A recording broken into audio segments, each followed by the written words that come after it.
하나님 아버지 감사합니다. 162번째 원임 뉴욕 예배로 이끌어 주신 하나님을 찬양합니다. 부족한 적인 말씀을 증거합니다. 전하는 이나 듣는 이가 성령 안에서 교통하게 도와주옵소서. 우리를 구원하신 예수님의 이름으로 기도합니다. 아멘. 오늘은 창세기 강의 17번째 위기에서 사명을 받아라, 위기에서 사명을 받아라라는 주제로 여러분과 말씀을 나누겠습니다. 기독교가 다른 종교와 다른 게 뭐죠? 우리는 말할 수 있죠. 기독교는 종교가 아니라 진리입니다. 기독교는 구원받기 위한 거고, 기독교는 천국 가기 위해서 우리가 기독교에 들어와 있습니다. 그렇죠? 또 지옥 가기 싫어서 그런 겁니다. 이게 맞는 거예요. 그렇게 천국이 우리의 소망입니다. 그런데 이것 때문에 기독교가 세상에서 욕을 먹어요. 기독교는 자기들끼리 모여서 으쌰으쌰하고 기도하고 찬양하고 좋은데 그렇게 해서 자기들끼리 천국 간다는 거예요. 그럼 사회적으로 어려운 사람들, 약자들, 소외된 사람들, 또 길거리에 버려져 있는 쓰레기와 담배꽁초는 누가 줍냐는 거예요. 그죠? 그러니까 기독교인들이 되게 이기적으로 보이는 거죠. 너무 배타적이라는 거예요. 자기들끼리 모여서. 그러니까 그런 의미에서 사회 정의를 실천하고 사회적 약자를 좀 많이 돌보는 종교, 캐톨릭이나 불교가 훨씬 더 인기가 많습니다. 한국은 특히 더 그런데 미국은 워낙 기독교 국가니까 좀 다르지만 한국은 이 종교가 이렇게 들어왔잖아요. 근데 종교 퍼센티지로는 개신교가 훨씬 많습니다. 그렇지만 인기도로는 캐톨릭이 넘버 원이고 불교, 그 다음에 기독교예요. 슬프죠? 근데 제가 어떤 조사를 봤습니다. 기독교 매체에서 준비한 조사에는 이렇게 나와 있어요.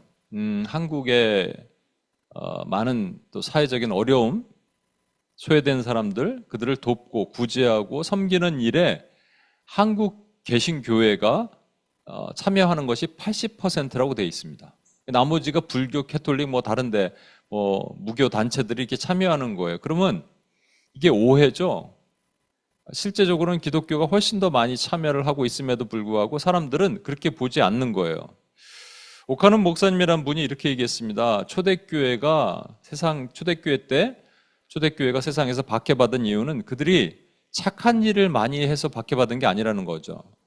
착한 일만 하면 박해를 안 받았을 텐데 착한 일만 하지 않아서 박해받았다는 거예요. 무슨 얘기냐? 착한 일만 하지 않고 플러스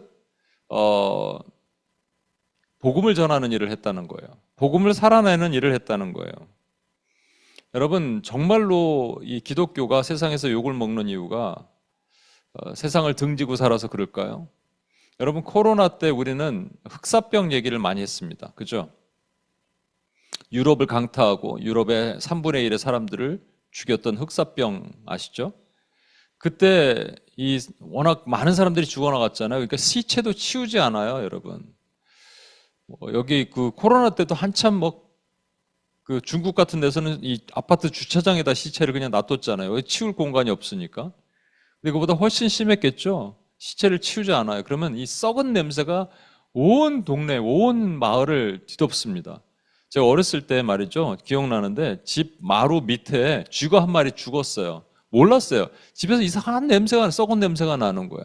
그러니까 제가 그걸 발견했잖아요. 그걸 이제 끄집어냈는데 반쯤 이게 막 썩어 부패되어 있는 거였거든요. 그 한 마리 쥐 때문에도 이렇게 냄새가 심한데 생각해 보십시오. 이 길거리 전체가 시체로 덮여 있으면 어떻게 되겠어요? 근데 그것을 누가 치웠는지 아십니까? 검은 옷을 입은 사람들이 나타나서 치웠어요. 그 검은 옷을 입은 사람들이 크리스찬들이었습니다. 249년에는 이거보다 훨씬 전에 AD 249년에는 이름 모를 전염병이 또 유럽을 강타합니다. 근데 그때 디오니시우스라는 교부가 이러한 글을 남겼어요. 뭐냐면 전염병에 기독교인과 비기독교인이 극명히 끼친 영향이 다르더라는 거예요. 어떻게 다르냐? 비기독교인이 전염병이 발발했을 때 병에 걸린 사람을 내쫓아버립니다. 심지어는 사랑하는 사람도 내쫓아버리고 아직 죽지 않은 사람들도 시체를 길거리에 버렸다는 거예요. 이게 비기독교인, 넌 크리스찬들이 했다는 거예요. 근데 어디선가 또 검은 옷을 입은 사람들이 나타나서 그 시체를 치우고 이 버려진 사람들을 치료해주는 일을 했다는 겁니다.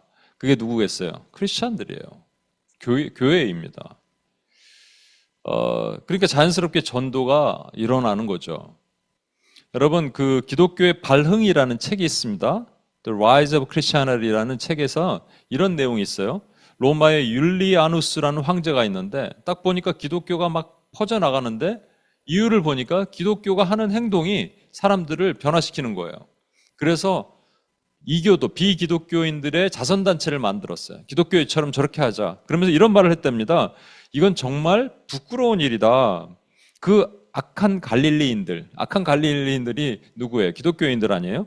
자기네 가난한 사람들뿐만 아니라 로마의 가난한 사람들까지 돕는다는 것이 정말 수치스러운 일이다. 그러니까 우리가 자선단체를 만들어서 이렇게 활동하자. 그렇게 됐답니다. 그런데 그럼에도 자선단체를 만들어서 활동했음에도 불구하고 그것이 활발하게 이루어지지 못한 거예요. 그래서 원인을 분석해 보니까 기독교는 교리가 있더라는 거예요. 자선단체는 교리가 없잖아요. 교리라는 게 뭡니까, 여러분? 예수님의 명령 아니에요, 사실은? 명령이 뭐예요? 내가 너희를 사랑함 같이 너희도 서로 사랑하라. 그래서 이것을 실천하는 거예요, 여러분. 기독교는 물론 세상에서 욕을 먹는 이유가 배타적인 것도 있어요. 우리 이 기독교에만 복음이 있고 구원이 있다라고 말하는 것이 세상 사람들이 거부감을 느낄 수 있습니다. 그건 지극히 당연한 거예요. 그런데 우리가 정말로 예수님의 사람이 된다면 우리는 세상을 변화시키고 세상에 소외되고 힘든 사람들을 돕고 하는 일들을 안 할 수가 없는 겁니다. 사실 엄밀히 말하면. 초대교회 때부터 수많은 박해를 받은 크리스찬들이 착한 일을 많이 해서 세상이 싫어하는 게 아니라고 말했잖아요. 복음을 전하고 그리고 그 천국을 같이 데려갈 수 있는 그 일을 했기 때문입니다. 코로나 때 우리 욕을 많이 먹었죠. 왜 모여서 기도하냐? 왜 모여서 예배드리냐? 굳이 그렇게 해야 되냐? 이런 것 때문에. 그래서 마치 이제 그 매스컴에서는 이 코로나 확산의 주범이 교회인 것처럼 얘기를 했습니다만 이게 나중에 역학조사나 이런 거에 대해서 다 나타났습니다. 그게 아니라는 거를. 그럼에도 불구하고 많은 사람들이 여전히 그렇게 생각하고 있어요. 한번 이렇게 세뇌되면은 그렇게 믿는 거예요, 여러분. 참 이게 슬픈 일입니다. 그런데 이게 교회 밖에서 그러면 문제가 문제가 되기도 하겠지만 교회 안에서 그렇다면 더 심각한 거죠. 굳이 우리가 꼭 모여서 이렇게 해야 되느냐, 모여서 예배 드려야 되느냐, 사람들의 마음을 불편하게 하면 안 되지 않겠냐. 그래서 하나님을 보기보다 하나님의 마음이 불편하신 것을 보기를 보다 사람들의 마음이 불편한 것이 더 신경 쓰이는 것, 이것을 인본주의라고 얘기합니다. 인본주의자들은요, 오늘날 교회를 뭐라고 얘기하냐면 교회를 그 문제점을 지적하면서 이렇게 얘기합니다. 마치 버스 정류장에 서 있는 사람들이라는 거예요. 천국 가는 버스를 기다리는 사람들이라는 거예요. 버스 정류장까지 가는 길에 보니까 여기 노숙자가 누워있고 여기 길거리에 쓰레기가 버려있고 이런 건 전혀 신경 쓰지 않고 오로지 버스 정류장 가서 버스만 타려고 기다리고 있는 사람들처럼 보인다. 물론 이렇게 된다면 문제가 됩니다. 그런데 아까 얘기했잖아요. 우리 안에 제대로 그리스도가 계시다면 우리는 가다가 노숙자를 만나면 그냥 지나갈 수 없어요. 가다가 쓰레기가 버려져 있으면 치우게 되어 있어요. 왜? 우리 안에 선한 양심, 그리스도의 양심이 있기 때문에 우리는 이렇게 살게 되어 있어요, 여러분. 그런데도 불구하고 이렇게 욕을 먹는 이유가 뭐냐면 그리스도인이 사회에 뭔가 이렇게, 그러니까 세상에서 말하는 착한 사람이 없다라는 거죠. 그리스도인이 정말 착하다면, 착할 수만 있다면, 교회가 착하다면 어떻게 세상 사람들이 교회를 욕하겠냐라는 거예요. 그러니까 안 착하다는 거예요. 이 교회 안에서 나오는 목소리입니다. 흔히들 인본주의자들 말한.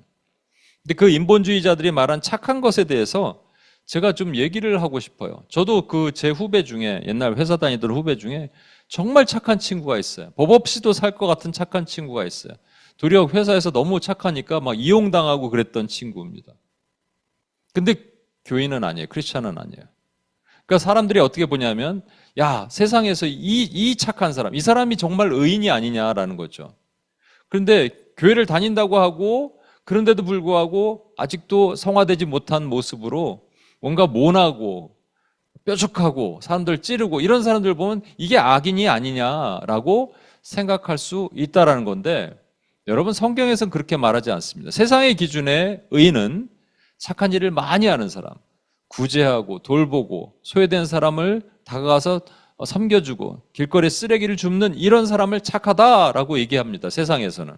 악한 사람은 못된 사람이죠. 못된 일 많이 하고 사기치고 남 등치고 이런 사람들을 악하다라고 얘기합니다. 그러니까 이게 교회 안에서 악한 사람이 있어 보이는 거예요. 그러니까 교회가 악하다라고 얘기를 하는 비판이 나타나는 거죠. 그런데 말이죠, 성경은 이렇게 말하지 않고 있습니다. 성경은 악인과 의인을 어떻게 구분하냐면 악인은 하나님을 모르는 사람을 악인이라 그럽니다. 의인은 하나님을 아는 사람이에요. 예수 그리스도를 구주로 영접함으로 하나님의 자녀가 되어 하나님을 아는 사람, 하나님을 믿었고 하나님을 아는 사람을 의인이라 그런단 말입니다. 문제는 아까 기준으로, 세상 기준으로 보면 이게 교회를 다니는 의인이라는데 전혀 의인처럼 보이지 않는 의인이 있어서 우리 마음이 어려운 거예요. 아니, 세상 사람들의 마음이 어려운 거예요. 그래서 이렇게 항변하는 거죠. 하나님이 불의하신 것 같다라는 거예요.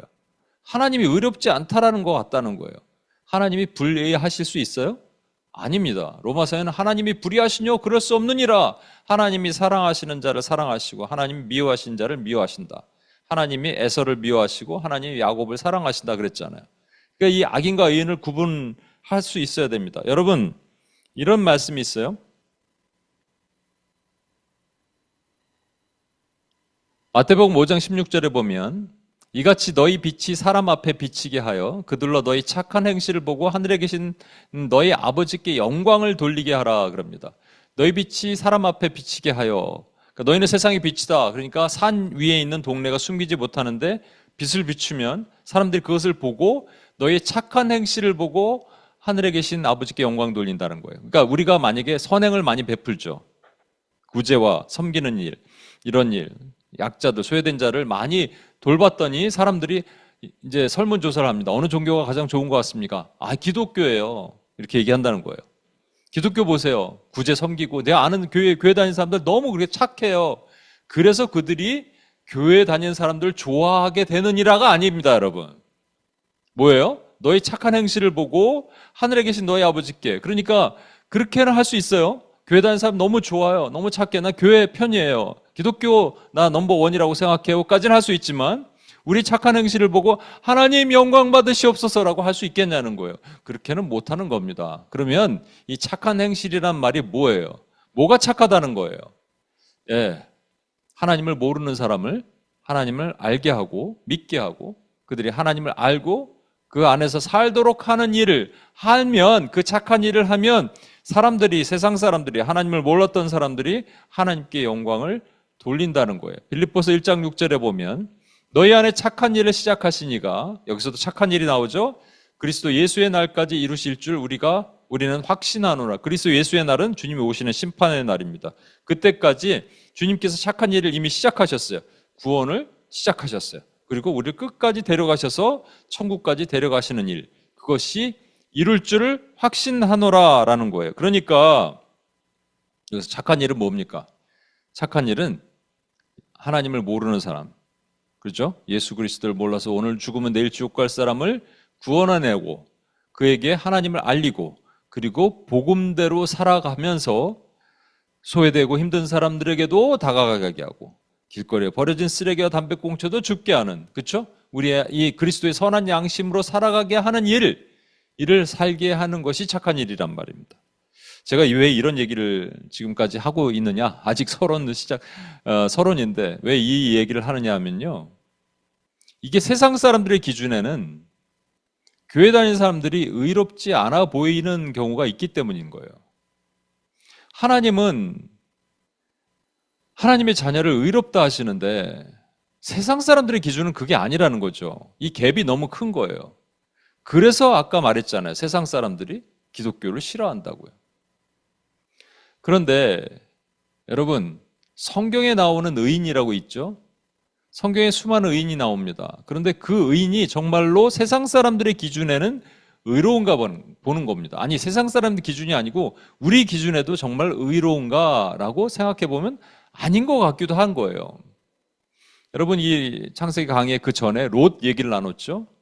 소돔과 고모라 땅에 들어가 살던 롯의 얘기를 하면서 우리가 부끄러운 구원이라는 얘기를 했잖아요. 그가 구원받은 건 참 부끄러운 구원 같아요. 그런데 그게 정답입니다. 롯이 스스로 뭔가를 막 열심히 해서 위대한 사람이 돼서 롯과 같은 의인이 없어서 하나님이 구원하신 게 아니란 말이에요. 그럼 오늘 주인공 아브라함 얘기를 한번 보면서 과연 아브라함은 우리가 믿음의 조상이라 그러고 아브라함은 의인이라 그러는데 과연 그런가를 한번 보자는 겁니다. 그래서 제가 서론을 여기까지 갖고 온 거예요. 여러분, 오늘 1절에 보면 아브라함이 거기서 네게부 땅으로 옮겨가 가데스와 술 사이 그랄에 거류했다고 되어 있습니다. 여러분 이런 질문 할게요. 왜 네게부로 옮겨갔을까? 지금 어디 있었냐면 헤브론이라는 곳에 있었어요. 그렇죠? 헤브론 마물에 있었습니다. 거기서 조카 롯과 헤어지고 그리고 이제 여기로 옮겨가는데 이 전 과정을 보면요. 창세기 19장 보면 하나님이 천사 둘을 대동하셔서 나타나시죠. 아브라함에게 직접 나타나셔서 뭐라 그러시냐면 네 아내 사라를 통해서 아들을 낳을 것이다 이렇게 얘기하셔. 약속을 듣습니다. 근데 이제 아브라함이 그걸 보고 웃어요 또. 그 웃은 걸 보면서 의인처럼 보이진 않죠. 아브라함이 이제 의인 같지 않은 모습을 제가 여러분에게 같이 나누려고 하는 겁니다. 아브라함이 거기서 네게부 땅으로 옮겨가. 네게부는 사막입니다, 여러분. 왜 옮겼을까? 많은 사람들은 이렇게 생각을 해요. 거기 가뭄이 있었을 것이다, 헤브론에. 그럴 수도 있는 것이 창세기 26장에 가면 아들 이삭 때 거기에 가뭄이 있어요. 똑같이. 그래서 이삭도 하나님이 그랄로 보내시는 거예요. 그랄로 보내시는 거기 때문에 그랄 지역은 물이 풍부했을 것이다 생각하지만 여러분 그랄에는 평균 강수량이 연 300ml밖에 안 돼요. 그러니까 그때 이 물을 담글 웅덩이 같은 걸 만들어 놨다가 간신히 이렇게 목초지, 아주 풍부한 목초지는 아닌 거예요. 왜냐하면 네게부가 사막이거든요. 그러니까 이 그랄은 반사막, 제라라고 그러죠. 반사막 정도 되는 곳입니다.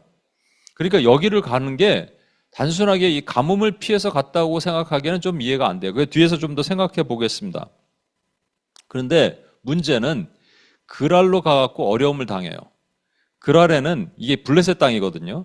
블레셋 땅은 블레셋의 왕애를 아비멜렉이라 그래요. 아비멜렉은 왕의 이름이 아니에요. 그러니까 왕, 호칭을 하는 거예요. 그러니까 아비멜렉 이런 거죠.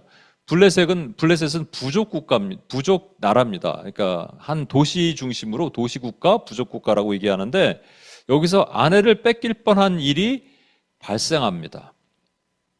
여러분 이게 거의 한 20년 전에 아브라함이 한 번 있었던 일이에요. 가뭄이 있어서 실제 그때는 가뭄이 있어서 애굽으로 내려갔을 때 애굽 왕이 사라를 보고 너무 아름다워서 그를 아내로 데려가려고 그래요. 그랬던 일이 지금 반복돼서 일어나는 거예요. 저는 이것을 데자뷰라고 생각해 보고 싶어요. 여러분 데자뷰가 뭐예요? 이 일이 예전에 언젠가 있었던 것 같은데 이런 거 있잖아요. 그렇죠? 그러니까 이게 영적인 스피리추얼 데자뷰는 뭐냐면 죄가 반복되는 것 같은데 옛날에 이거 있었던 것 같은데 왜 이렇게 있지라고 생각하는 일이 우리 삶 가운데 일어날 수 있어요. 왜 일어나게 할까요? 왜 일어나게 하실까요? 하나님께서. 그 문제가 해결이 됐다? 안 됐다? 안 됐다는 겁니다, 여러분.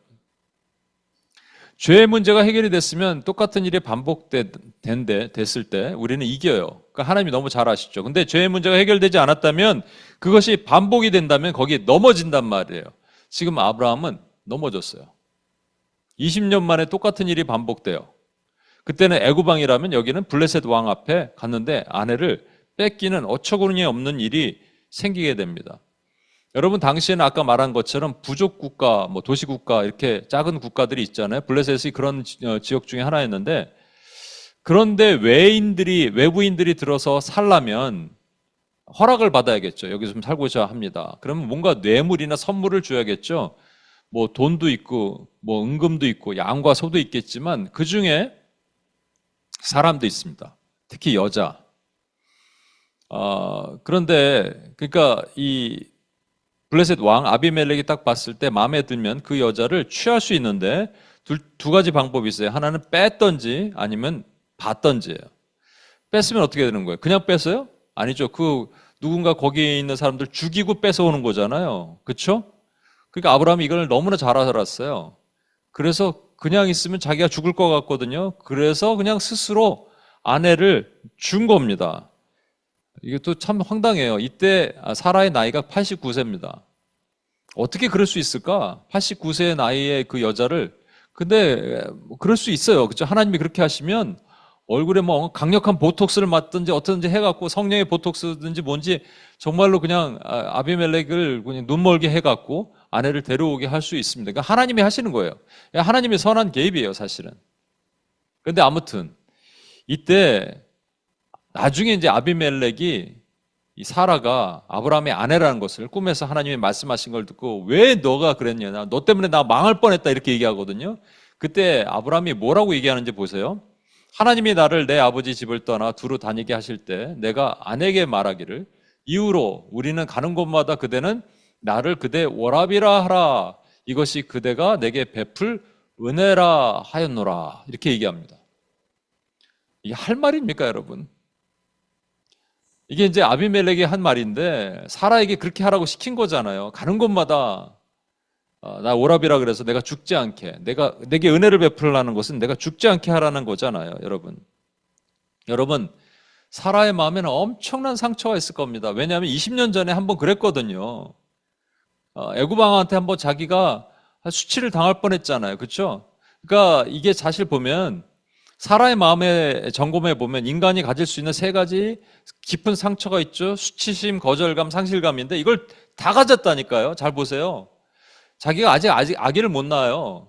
그래서 20년 전에는 그렇다고 쳐도 이게 반복적으로 20년 후에 또 그랬다면 이거는 내가 아기를 못 가지니까 내 남편이 나를 버리는구나 라는 그 깊은 수치심과 그리고 남편에게 거절당했다는 거절감과 여기 하갈이라는 첩도 동행했거든요. 그 첩을 내놓지 왜 하갈은 안 내놓는 거야? 뭐 이런 생각도 들겠죠. 그러니까 아내의 직분도 뺏겼구나라는 상실감, sense of loss까지 다 겪는 거예요. 이게 심각한 겁니다. 그런데 이 사라가 겪는 이 고통도 상처도 크지만 실제 아브라함은요 누구에게 큰 죄를 지었냐면 하나님입니다. 왠지 아십니까? 하나님이 99세에 직접 나타나셨어요. 천사 둘을 대동하시고. 그리고 내년 이맘때니까 여러분 이거 얼마 전 얘기예요. 내년 이맘때 네가 너의 아내 사라에게서 아들을 낳을 것이다 그랬거든요. 그리고 아직 사라가 임신했는지 모를 나이니까 시간이니까 한두 달 지나고 나서 지금 그랄로 온 거예요, 여러분. 소돔과 고모라가 이렇게 멸망한 이후에 바로 온 거라고 보여집니다. 그러면 하나님을 믿지 못한 거예요. 웃었다니까요. 네가 내년 이맘때 자식을 낳을 것이다 그러니까 웃었다니까요. 사라도 웃었지만 아브라함도 웃었어요, 여러분. 믿지 못한 거예요. 믿지 못하고 가갖고 분명히 사라를 통해서 아들 낳겠다는데 사라를 블레셋 왕에게 보낸 겁니다. 그러면 뭐예요? 자기 아내를 믿지 못하게 하고 하나님을 믿지 못한, 하나님 사랑, 이웃 사랑을 실천하지 못한 이 아브라함은 의인입니까? 악인입니까? 성경적 기준에는 의인이라고 쳐도 내가 보니까 이거는 악인이나 다를 바가 뭐 있어요? 그렇죠? 그냥 자기 아내를 그렇게 자기 살라고 아내를 버리고 심지어는 하나님을 믿지 못하고 이러면 이건 악인이죠. 근데 성경은 아브라함을 악인이라고 그러지 않는단 말입니다.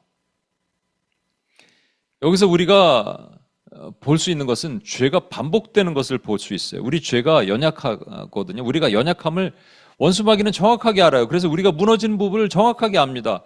우리가 같은 부분을 계속 넘어진다면 여러분 같은 부분이 20년 만에 재현되는 거잖아요. 그것이 자꾸 넘어진다면 우리가 아까 해결되지 못한 문제를 원수는 정확하게 알고 우리를 넘어뜨리라는 거예요. 하나님 이것을 해결하기를 원하시는 거예요.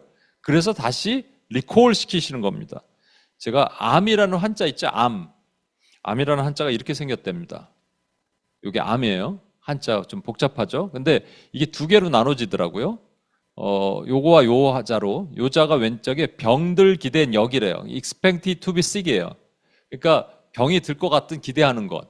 근데 오른쪽에 있는 게 뭐냐면 이게 바위의 암인데 맨 밑에가 산, 마운틴 위에 입이 세 개가 있어요. 이게 이제 품인가? 그렇죠? 근데 이게 입이 세 개가 있어요. 그래서 어떤 분이 이런 얘기를 하더라고요. 이 암이라는 건 뭐냐면 바위처럼 단단한 응어리가 병으로 만들어졌다 이래요. 근데 그 단단한 이 돌덩어리 같은 암이 왜 생겼냐? 입의 문제라는 거예요. 그러니까 좋은 음식을 먹어야 되는데 좋은 음식을 안 먹고, 좋은 공기를 마셔야 되는데 공기가 더럽고, 좋은 생각을 입 밖에 내야 되는데 자꾸 불평과 원망과 스트레스가 나오면 암이 걸린다는 거예요. 아주 표현이 좋아요. 그죠? 그런데 여러분, 암과 감기의 차이가 뭔지 아세요? 감기는 바이러스가 들어와서 우리가 바로 리스판스가 나타나잖아요. 바로 콜록콜록거리고 열나고. 근데 암은 그렇지 않아요. 암은요, 오랫동안 몸에 있다가 암이 한번 걸리면 암 수술을 해도 재발할 수가 있습니다. 이게 그거예요. 재발할 수 있는. 그러니까 스피리추얼 데자뷰가 일어날 수 있는 가능성이 되게 높아요. 우리는 그래요. 그러니까 우리 몸 안에 암 하나 달고 있는 거나 마찬가지입니다.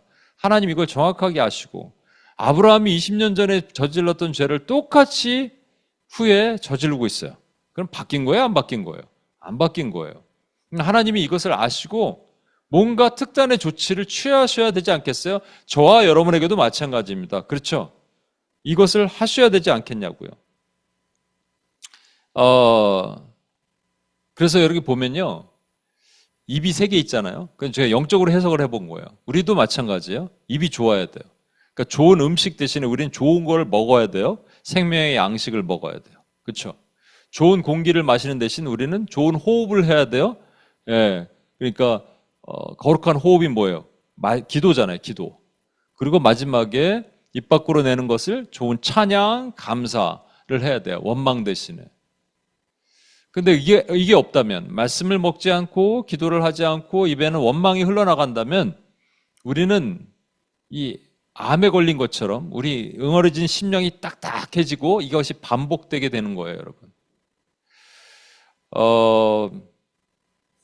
우리가 절대 하지 말아야 될 것은, 반복적인 죄에 넘어져도 내게 실패가 와도 하나님을 원망해서는 절대 안 됩니다. 이거 한번 말씀드렸는데, 어쩐 지체가 중요한 일을 결정하는 데 있어서 저한테 연락을 계속 하는데, 제가 일부러 의도적으로 전화를 안 받았어요. 이건 사람을 의지할 거, 본인이 기도해야 되는데 계속 전화 와서 제가 안 받았는데 그게 잘 안 됐어요. 그랬더니 저한테 나중에 원망을 하는데, 목사님이 전화를 안 받아서 일이 틀어졌다는 거예요. 나는 이런 얘기를 처음 들어봐. 어떻게 이렇게, 정말 이게 피해의식이죠. 이럴 수 있을까? 근데 왜 그럴까요, 여러분? 이거는 일부러 그 지체를 하나님이 노출시키신 거예요. 넘어지게 하신 거예요, 여러분. 우리도 이렇게 넘어질 때 하나님의 은혜 가운데 있는 것을 우리가 경험해야 됩니다. 아브라함도 마찬가지예요. 여기서 왜 아브라함을 그랄로 보내셨을까를 다시 한번 생각해 보세요. 첫 번째 가능성은 가뭄이 있었을 것이다. 그런데 가뭄에 대한 가능성은 적다고만 말씀드렸죠. 두 번째 가능성이 있는데, 이거는 매튜 헨리라는 분이 주석에 이렇게 얘기했어요. 그의 조카가 있잖아요. 조카 롯이 소돔에 살다가 하나님이 나가라 해서 나갔다가 산으로 가서 근친 상간을 통해서 자식을 낳죠. 딸 둘을. 이 소문이 퍼졌을까요? 안 퍼졌을까요? 퍼졌죠.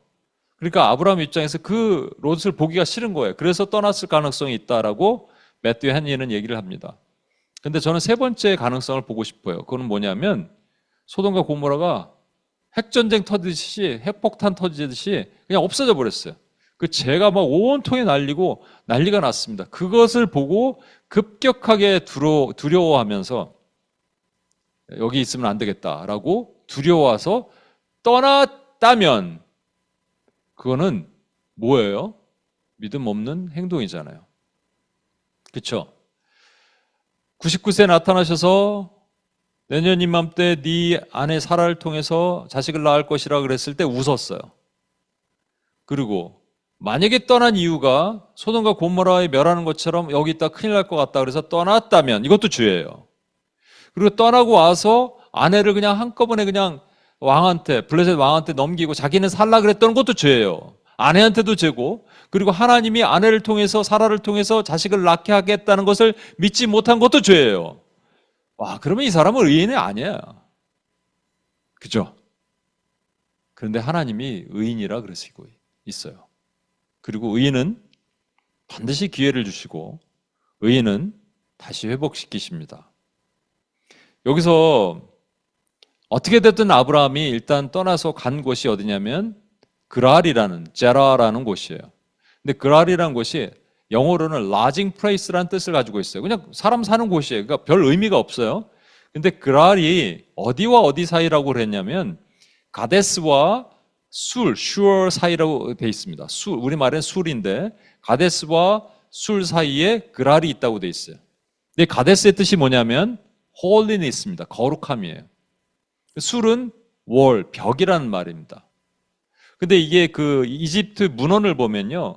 이 술에 이집트 군대가 와서 이집트가 성벽을 쌓았기 때문에 이걸 술이라고 표현을 한대요. 왜 성벽을 쌓았냐? 메소포타미아, 아수르, 바빌론의 공격으로부터 막기 위해서 거기다가 성벽을 쌓았다는 거예요. 벽. 그러면 이 술이 어디 땅이에요? 이집트 땅입니다. 그러면 가데스는 거룩이니까 하나님의 땅이라고 표현할 수 있겠죠. 영적인 의미로 보면. 그러니까 하나님의 땅과 애굽, 이집트는 세상을 상징하잖아요. 하나님의 땅과 하나님과 세상 사이 그랄이라는 곳에서 아브라함이 살았어요. 그런데요, 이게 20년 전에도 똑같은 일이 있어요. 애굽에서 나와서 아브라함이 들어가 산 곳이 어디냐면 베델과 아이 사이에 살았습니다. 베델은 베텔, 그래서 하나님의 집이에요. 하우스 오브 갓이에요. 그런데 아이는, 이 작은 성 아이 있죠? 아이는 어떤 의미가 있냐면 황폐함, devastation, desolation, 황폐함이라는 뜻이 가지고 있거든요. 그러니까 지금 황폐함이라는 것은 세상을 의미하잖아요. 하나님의 집은 하나님을 의미하잖아요. 그러니까 하나님과 세상 사이에서 중간에 살았다는 얘기예요. 이게 20년 후에 나아져야 될 거 아니에요. 똑같이 가데스, 홀리니스와 세상, 이집트 사이에서 살았어요. 그랄. 이거는 하나님이 분명히 영적인 의미로 보게 하시는 거예요. 아브라함은 우리의 믿음의 조상입니다. 근데 믿음의 조상이기 때문에 그 유전자가 우리에게도 있어요. 우리도 동일하게 그렇게 할 수 있다라는 것입니다. 마태복음 6장 24절에서 주님이 뭐라고 했습니까? 너희가 하나님과 재물을 겸하여 섬길 수 없다. You cannot serve both God and money. 이렇게 얘기하십니다. 근데 우리의 소망이 뭐예요? 우리의 꿈이 뭐예요? 하나님과 조금 재물을 같이 섬겨보는 것. 그죠? 그렇게만 될 수 있다면 하나님 너무 좋겠습니다. 이게 우리의 기대 아니에요? 엘리야는 갈멜산에서 850대 1의 전쟁을 벌이면서 뭐라 그랬습니까? 백성들이 자꾸 둘을 왔다 갔다 하는 거예요. 그래서 너희가 어느 때까지 머뭇머뭇하겠느냐? 여호와가 만일 하나님의 하나님을, 바알이 하나님이면 그를 따르시리라. How long will you hesitate between two opinions? If the Lord is God, follow him. If Baal, follow him. 그러니까 저는 이걸 머뭇머뭇 신앙이라고 얘기하고 싶어요. Hesitating faith. 여러분에게 퀴즈 하나 내겠습니다. 여러분에게 누가 이제 제안을 하는 거예요. 짜장면 먹을래? 뷔페 갈래? 근데 뷔페 가면 짜장면도 있어요. 그럼 어디 갈 거예요? 뭐를 택하실 거예요? 당연히 짜장면이지. 라고 하니 죄송합니다. 당연히 뷔페지. 말을 헛나왔어요. 당연히 뷔페지. 그쵸? 당연히 뷔페죠. 그런 상황에서도 저는 뭐 짜장면을 먹겠습니다. 이러면은 그런 사람은 뭐 내적 치유가 필요한 거예요. 당연히 뷔페죠. 그런데 만약에 여러분에게 짜장면 먹을래, 짬뽕 먹을래 그러면요. 고민되죠? 날씨가 좀 추우면 오늘 같은 날은 짬뽕이 좋겠다. 얼큰한 거. 속이 좀 안 좋으면 오늘 그래도 역시 짜장면이야. 짜장면 먹어야지. 이렇게 생각하죠? 왜 그렇게 고민하나요? 왜 중국집 가서 고민하나요? 둘 다 좋으니까, 둘 다 비슷하니까. 하나님과 재물 사이에 우리가 왜 고민하나요? 왜 hesitating face를 왜 갖나요? 둘 다 좋으니까, 둘 다 비슷하니까. 이것도 좋고 저것도 좋으니까. 그러면 하나님이 짬뽕이든지 하나님이 짜장면이 되시는 거예요, 여러분. 어떻게 그럴 수 있을까요? 그래놓고 또 짜장면을 시켰어요? 그럼 남들이 짬뽕 먹으면 그때 또 짬뽕이 좋아 보여. 이게 우리의 신앙이란 말입니다. 이걸 누가 한 거예요? 아브라함. 근데 아브라함은 믿음의 조상이에요. 맞아요. 우리 뛰어난 분이에요. 그렇지만 아브라함의 DNA가, 유전자가 우리에게도 있다면 우리도 동일하게 하는 겁니다. 예전에 어떤 형제가 저한테 그런 얘기를 했어요. 자매 둘을 마음에 두고 있대, 교회에. 참 웃긴 놈이다. 자매 둘을 마음에 두고 있는데 결론을 못 내리겠대요. 와, 참 이건 뭐라 그래야 되나. 그래서 제가 속으로는 그랬어요. 너는 둘 다 아니다, 너에게는. 이렇게 얘기했는데 속으로 제 예견이 맞았죠.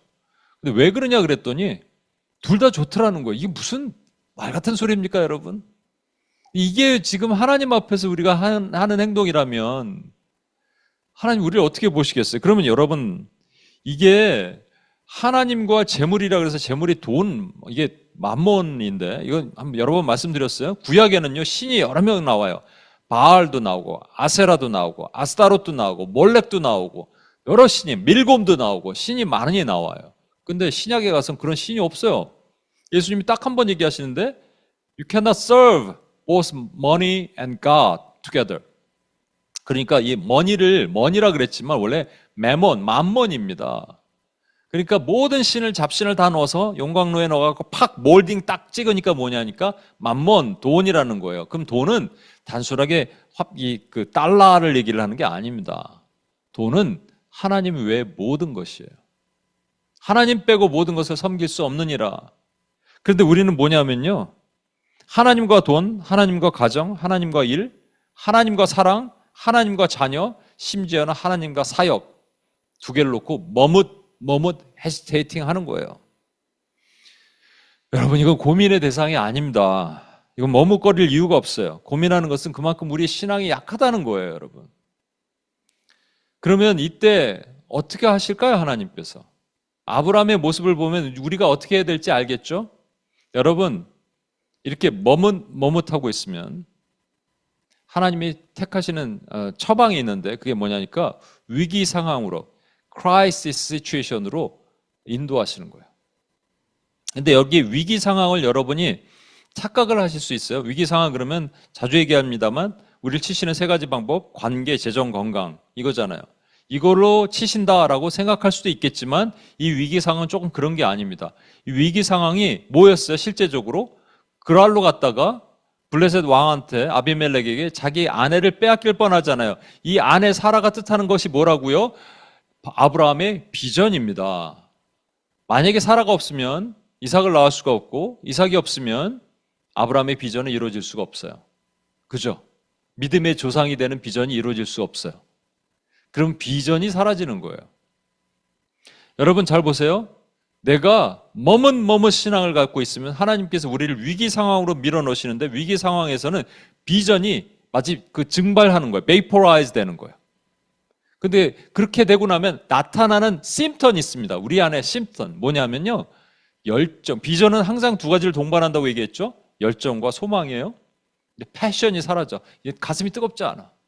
뭘 해도 뜨겁지 않아. 그리고 두 번째는 소망. 저 천국이 소망인데 그 소망이 이끄는 거잖아요. 비전은 소망의 소와 사명의 명의 합성어라고 제가 얘기를 했죠. 그러니까 호흡이 먼저 이끌어야 돼요. 그러니까 비전이 많은 사람들은 소망이 있어요. 뭐래 기쁘니? 몰라, 나는 이렇게 기뻐. 이렇게 되는 거예요. 근데 그게 사라지는 거예요. 열정도 없고 소망도 없어. 그게 심턴입니다. 그게 비전이 날아가는 거예요. 그러면 하나님이 어떻게 하시느냐? 그렇게 내버려 두시면 악인은 그대로 내어버려 두신 파레도켄 하시는 거예요. Leave them alone. 그냥 그대로 두시는 거예요. 그런데 의인은 절대로 그렇지 않습니다. 우리가 의로워서 의인이 아니라고 얘기했죠. 하나님이 우리를 의롭게 봐주시니까 의인이에요. 그럼 의인은 어떻게 하시냐? 기회를 주세요. 이 소명, 이 비전을 회복하기 위해서. 오늘 처음 오신 형제님을 위해서 제가 잠깐 용어 설명 한 번 더 하겠습니다. 세 가지가 헷갈려요. 우리에겐 직업이 있어요. 직업은 내가 먹고 살기 위해 하는 일이에요. 사명은 미션이라고 그러고 태스크라고 그러는데 이 미션은 하나님으로부터 받은 일이에요. 하나님 나라를 위해서 해야 되는 일인데 이 사명이 평생 하나만 있지 않아요. 어떤 건 크기도 하고 어떤 건 짧기도 하고 어떤 건 되게 일주일 만에 하루 만에 끝날 수도 있고 어떤 거는 1년이 걸릴 수도 있어요. 근데 그걸 사명, 미션이라 그래요. 그러니까 미션즈예요. 근데 요 다음에가 소명이거든요. 다른 말로는 비전 또는 콜링이라고 해요. 우리의 비전이에요. 이 비전은요, 하나님이 이 땅에 나를 부르신 목적이에요. 우리 정확하게 알 수도 있고 모를 수도 있어요. 근데 이 소명은 사명들을 이뤄나가면 가는 거예요. 오님 시흥에 어떤 자매님이 최근에 공부방을 열었습니다. 한국에 이제 그 교습소라 그랬죠. 그걸 열었어요. 근데 벌써 막 아이들이 뭐 몇 주 전부터 더블로 이렇게 오고 그래요. 근데 이 자매님이 그런 얘기를 했어요. 이걸 하는 이유는 뭐냐면 이것을 통해서 자기는 아이들, 특히 이제 어린 아이들이 기독교 교육을 받을 수 없는 곳에서 그 일을 해보고 싶다는 거예요. 그래서 잘 되면 저기 지금 되게 멀리 있는데 여기 교회 근처로 이사 오고 싶다라는 거예요. 그래서 자기 딸도 교회 근처에 대안학교에 있거든요. 기독 대안학교. 거기 보내는 게 소망이고, 이것을 통해서 남편도 데려오고, 남편이 안 믿거든요. 그래서 같이 교회에 다니게 하는 그런 일까지 꿈을 꿔요. 여러분 보세요. 그분의 직업이 뭐예요? 지금 교습소 원장이에요. 그렇죠? 그 일을 주셨어요. 이 직업을 통해서 하나님의 사명을 이루어 나가시는 일을 하는 거예요. 그래서 그 딸을 이 땅에 부르신 목적, 하나님의 소명을 이루어 나가시는 거예요. 그런데 이 사명이 이루어 나가야 되는데 돈이 너무 많잖아요. 갑자기 잘 되고 있어요 지금. 그러면 머뭇합니다. 굳이 그렇게 또 멀리까지 가야 되나? 여기서 조금 더 그 익스팬드 하면 되지? 라고 머뭇하게 되죠. 그럼 어떻게 돼요? 하나님께서 위기 상황, crisis situation으로 밀어넣으십니다. 그럼 뭐가 날아가는 거예요? 소명이 날아간 증상이 뭐라고요? 패션과 호흡이 없어져요. 열정과 소망이 없어져요. 그러니까 그냥 이렇게 다람쥐 쳇바퀴 도시 가는 거야. 그러면 하나님이 야 너는 포기 이렇게 하신다고요? 안 한다고요. 그때 뭘 주신다고요? 새로운 사명을 주시는 거예요. 여기 또 한 분이 이번에 오픈해서 카페를 열었잖아요. 우리 간사님 중에 한 분이. 근데 뭐가 이렇게 잘 안 돼. 그러니까 패션이 사라지고 소망이 사라지는 것 같아요. 뭔가 머뭇했겠죠. 근데 저한테 딱 얘기하더라고요. 갑자기 가슴이 뜨거워졌대요. 하고 싶은 일이 생겼대요. 이게 사명입니다. 뭐냐 그랬더니 이 카페에 이거 비어 있는데 낮 시간에 여기에 사람들 누구 오라 그래서 여기서 같이 성경도 읽고 같이 나는 뭐 대단한 일인 줄 알았어요. 뭐 이게 뭐 대단한 일 아니잖아. 그럼 누구나 할 수 있는 일이 아니에요. 뭐 생각할 수 있는 일 아니에요. 그것 때문에 이렇게 가슴이 뜨거워져? 그랬는데 이게 놀라운 일입니다, 여러분. 사명은요, 대단한 게 아니에요. 사명을 어느 날 주셨는데 누구와 가서 커피 한잔 해라 그러면 그게 사명이 될 수도 있어요. 여기 있는 형제분 한 분이 어떤 지금 교회 안 나오는 어떤 형제를 남편 되는 형제를 찾아갔어요. 그래서 같이 밥을 한번 먹었어요. 그러고 싶다는 거예요. 잘하라 그랬어요. 저희 어머니는요, 우리 여기 최경화 집사님 아시죠? 최경화 집사님 어머님이 움직일 수가 없어요. 이 척추가 다 끊어져서 움직일 수 없고 계속 집에만 계세요. 저희 어머니가 훨씬 더 나이가 많으시죠. 그런데 새벽에 보니까 뭐가 이렇게 다가닥거리는 소리가 들려서 나가보니까 죽을 쓰고 계시는 거예요. 어머니 뭐 하세요? 그랬더니 그 권사님 갖다 드리려고 죽을 쓰는 거예요. 자다가 그게 생각나서 죽을 쓰고 있다는 거예요. 그래서 내가 있는 동안에 그분을 잘 섬기고 싶다. 이게 사명입니다, 여러분. 사명이 다시 일어나면 뭐가 살아날까요? 소망이 살아요. 죽었던 소망이 회복되는 거예요. 소명, 비전이 회복되는 거예요. 여러분, 아브라함이 사라를 뺏겼잖아요. 그래서 아비멜렉이 이제 그 여인을 취하려고 그러는데 꿈을 딱 꾸는데 어떻게 꾸냐 하면요. 하나님이 꿈에서 나타나시는데 그 전에 이제 먼저 나타나셔서 이러는 거예요. 아비멜렉이 야, 너 죽는다. 네가 남의 여자를 데려왔어? 그랬더니 아비멜렉이 몰랐어요 하나님. 하나님이 의로운 백성도 이렇게 벌하십니까? 자기가 의롭다고 얘기하는 거예요. 그러니까 아비멜렉이라는 사람이 왕이 그렇게 못된 왕은 아니었던 것 같아요. 또 뭐라고 얘기하냐면 하나님이 꿈에 또 그에게 이르시되 내가 온전한 마음으로 이렇게 한 줄 나도 알았으므로. 그러니까 온전하다는 말은 인테그리티예요. 이게 정직하고 또 진실하다 이런 표현이거든요. 그러니까 아비멜렉이 그렇게 못된 왕은 아니었던 것 같아요. 그래서 하나님께서 그에게 이 기회를 주시는 거예요. 어떻게 기회를 주시냐면 너를 살릴 수 있는 기회를 줄게 라고 하면서 어떤 기회를 통해서 살게 하시냐면 이제 그 사람의 아내를 돌려보내라. 그는 선지자니라. 아브라함이 선지자라는 거예요. 그가 너를 위하여 뭐 한다고요? 기도하리니 내가 살려니와 내가 돌려보내지 아니하면 너와 내게 속한 자는 반드시 다 죽을 줄 알지니라. 여러분 잘 보십시오. 두 가지를 보셔야 되는데 하나는 아브라함에게 뭘 주시는 거예요? 사명, 미션, 뭐 하라는 거예요? 기도하라고. 근데 아비멜렉이 마음에 들어요? 안 들어요? 안 드는 거예요. 자기 안에 빼앗아 간 사람이에요. 근데 하나님이 보시기에는 의롭고 정직한 사람이에요. 그러니까 하나님 기회를 주시는 거죠. 아브라함에는 마음에 안 들어. 아브라함 기준에 이 흉측한 놈이에요. 남의 와이프 뺏어가고. 그런데 하나님이 그렇게 하라는 거예요. 이게 사명이에요. 사명을 받았더니 뭐가 다시 회복이 돼요? 소명, 사라가 살아나요. 사라가 돌아왔어요. 그죠? 그럼 여기서 한 가지 보세요. 하나님이 그를 선지자라고 부르셨는데 선지자라고 언제 선지자였어요? 그가 아브라함이 무슨 선지자예요? 선지자는 이사야, 예레미야, 에스겔이 선지자 아니에요? 아브라함도 선지자입니다. 선지자는 뭔 줄 아세요? 제사장은 백성들의 죄를 받아서 하나님께 가는 거고 선지자는 하나님께 받은 말씀을 이 백성들에게 얘기하는 거잖아요. 얘기하는 사람이잖아요. 동시에 얘기도 하지만 하나님의 뜻을 담아서 기도도 하는 사람을 선지자라 그러는 거예요. 선지자 역할을 했어요. 언제? 하나님께서 직접 나타나셔서 소돔과 고모라를 멸하라 그러실 때 딱 막아서잖아요. 막아서서 하나님이 50명 있으면 멸하시겠습니까? 45명, 40명, 30명, 20명, 10명까지 얘기했던 그를 보시고 하나님이 와, 아브라함 너는 선지자구나.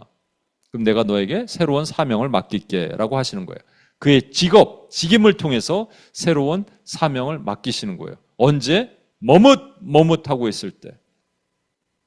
여기가 좋을까 저기가 좋을까. 그랄 땅을 떠난 것도 소돔과 고모라가 멸망했으니까 야 여기 땅 큰일 나겠다고 아니라니까. 약속의 땅 헤브론을 왜 떠나요? 그리고 자기 와이프를 왜 아비멜렉에게 왜 줘요? 전부 정말 개차반 같은 죄인이에요.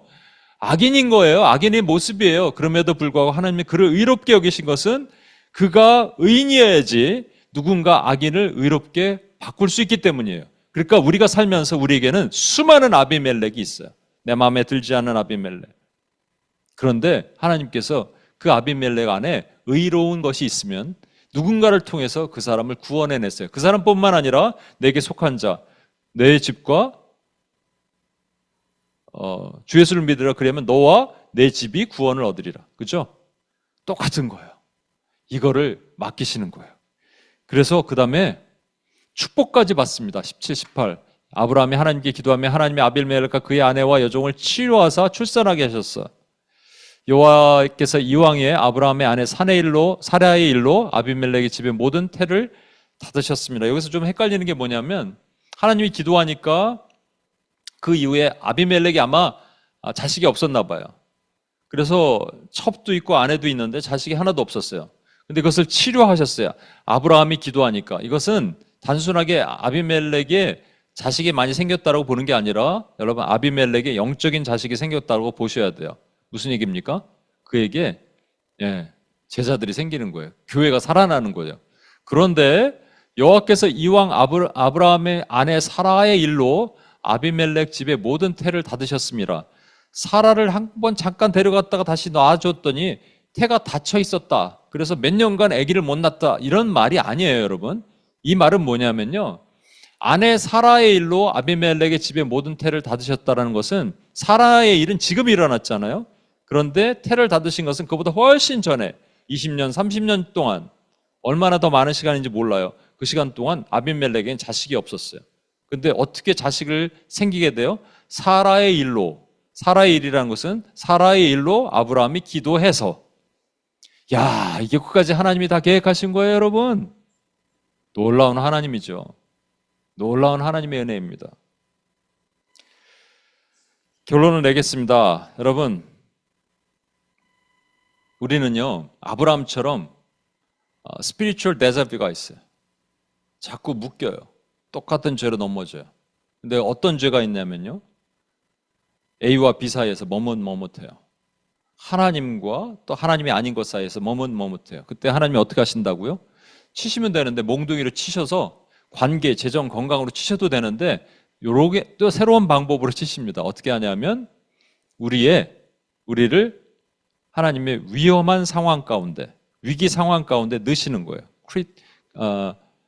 크라이시스 시츄에이션으로 넣으시는 거예요. 그게 뭐냐면 우리가 가지고 있었던 소명, 비전이 막 날아가요. 마치 사라를 보내는 것처럼. 그래도 괜찮을 줄 아는 거예요. 근데 하나님이 그렇게 만드는 거 아시죠? 그러니까 어떻게 하신다고요? 소명은, 비전은 수많은 미션들을 통해서 나타납니다. 그러니까 우리에게 새로운 미션을 주세요. 어떤 사람은 지금 A라는 형제 가서 차 한 잔 마셔. 어떤 사람은 네가 가지고 있는 재정으로 이렇게 한번 흘려봐. 어떤 사람에게는 우리 어머니처럼 새벽에 일어나서 죽을 써서 누구 갖다 줘. 이거 되게 어떤 아주 작은 거일 수도 있어요. 여러분, 그런데 이것을 통해서 뭐가 살아난다고요? 가슴이 뜨거워져, 열정이 회복되고 소망이 생겨요. 비전이 살아나는 거예요. 놀라운 하나님의 은혜입니다. 이게 악인이 아니라 의인이기 때문에 하나님이 하실 수 있는 거예요. 여러분은 의인입니다. 믿으십니까? 여러분이 의인이기 때문에 하나님이 이 일을 하시는 겁니다. 시간이 많이 갔습니다. 우리 이 찬양 같이 한번 하고 그리고 같이 한번 기도하겠습니다.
가서 전하세.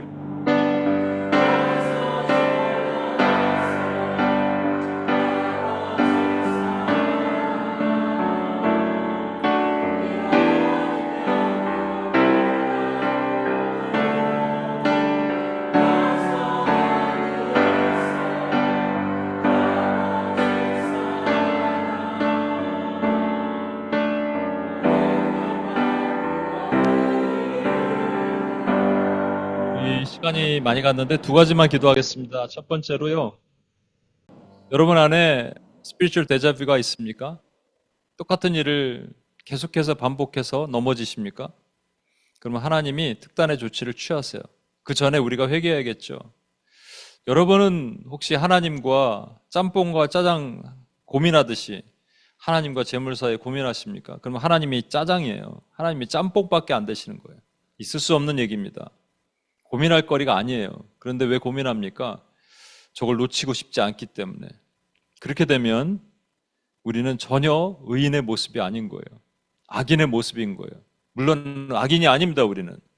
하나님 앞에 그렇게 설 수 있는 게 아니에요. 그럼 어떻게 해야 되냐면요. 하나님이 더 좋아야 돼요. 아니, 하나님만 좋아야 돼요.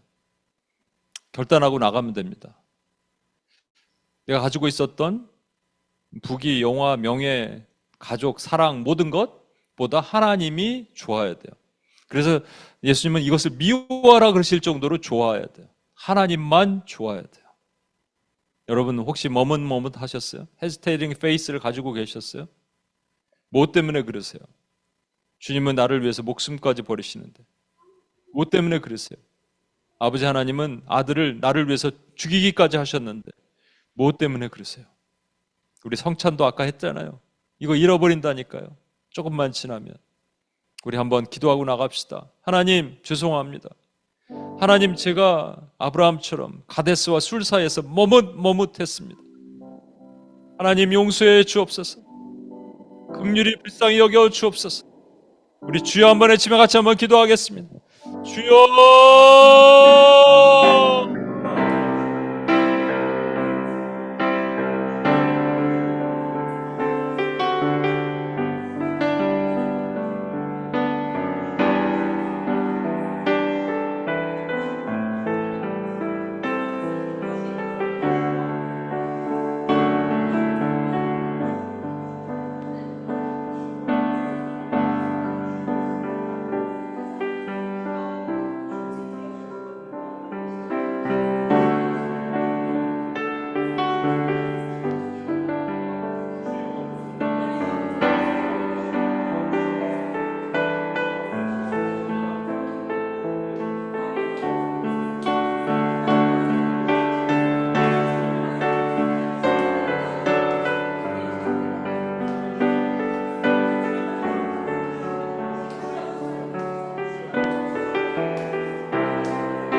한 가지 더 기도하겠습니다. 이 시간 기도하실 때 여러분, 우리가 머뭇머뭇하면 하나님이 막 철퇴로 치시는 것 같지만 그렇게 하지 않으시고요. 첫 번째 나타나는 반응은 사라를 뺏기는 거예요. 소명, 비전이 없어지는 거예요. 그래서 마음에 소망도 없고 냉랭해지는 거예요. 열정도 사라지고. 그때 하나님이 어떻게 하신다고요? 우리에게 사명을 주신다고요. 아비멜렉을 위해 기도하라. 사명을 주시는 거예요. 그 아비멜렉이 마음에 들지 않는 사람일 수 있습니다. 내 스타일이 아닐 수도 있어요. 근데 그렇게 하시는 거예요. 그때 누군가는 새벽에 일어나서 죽을 쓸 수도 있고, 누군가는 그 형제와 점심을 먹을 수 있어요. 하나님이 하게 하시는 일이 있어요. 그 사명이 있어요. 그 사명이 우리를 다시 살려서 소명으로 이끌어 나가십니다. 비전의 사람으로 만드시는 거예요. 여러분, 혹시 머뭇머뭇하고 계십니까? 그럼 하나님께 이렇게 기도하십시오. 하나님, 저에게 사명을 주십시오. 제가 오늘 못 나눴는데, 제가 이번에 몽골 가잖아요. 근데 그 전에 제가 좀 가라앉아 있었어요. 제가 아마 머뭇머뭇했나 봐요.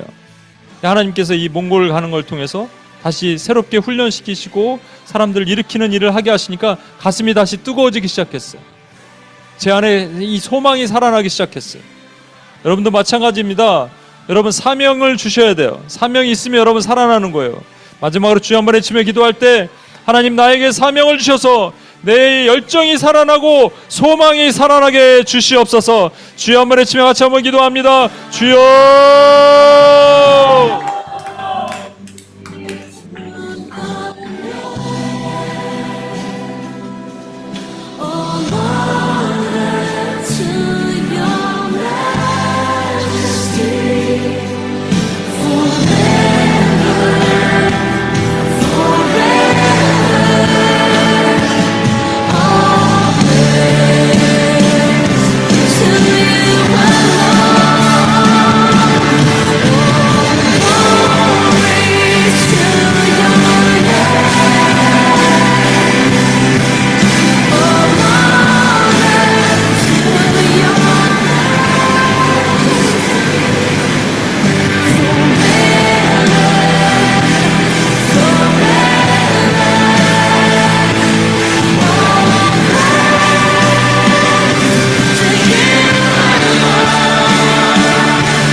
하나님 아버지, 감사합니다.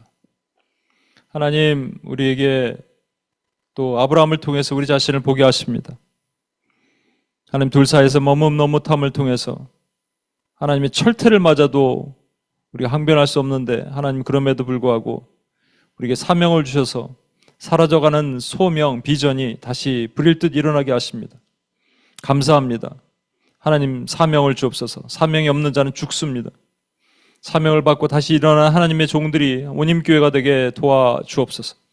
그래서 하나님이 기뻐하시는 아브라함처럼 하나님이 사용하시는 의인으로서의 삶을 살아가게 도와주시옵소서.